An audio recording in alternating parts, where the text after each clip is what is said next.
In its release on the downgrade, Moody's stated that the drop to Caa1 reflects the increasingly difficult task the government faces addressing its intertwined liquidity and debt challenges. Moody's added that weak revenue generation constrains government's budget flexibility and tight funding conditions on international markets have forced Ghana's government to rely on costly debt with shorter maturity. Government in particular rejected the downgrade of Moody's after the announcement was made earlier this year. The Finance Ministry, in a statement, said it was puzzled by Moody's rating of the country despite the recent fiscal consolidation measures announced by the government. The statement from the ministry added that government was completely perplexed by the decision to downgrade Ghana's credit rating to Caa1 despite the series of progressive engagements it had with the team from Moody's, the quality of data supplied, as well as the medium-term economic and fiscal focus of the government underpinned by key fiscal consolidation reforms such as the policy decision to cut expenditure by 20% as announced by the Minister of Finance. Speaking in a Zoom interaction, former Finance Minister Seth Terkper expressed hope that government will be able to find solutions to the myriad of problems facing the economy.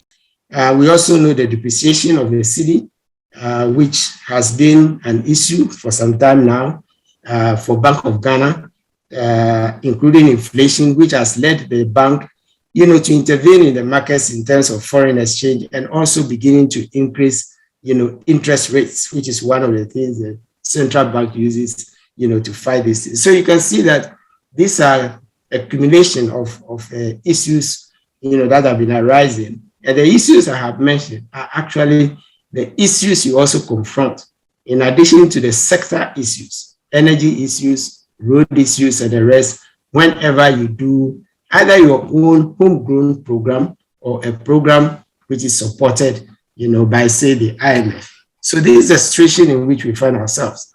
And I must say that it is not a pretty, situation to be in, with the indicators going down, south, as they say.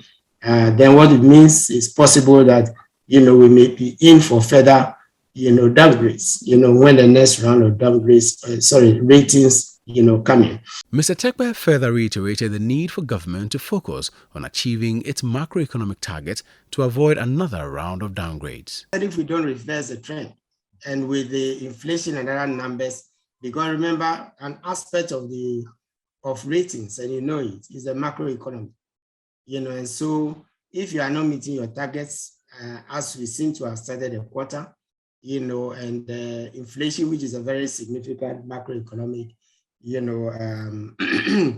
indicator, and the other things are, inability to, to reduce it, to reduce the rate of inflation, then yes, it could affect the macroeconomic assessment, of the ratings.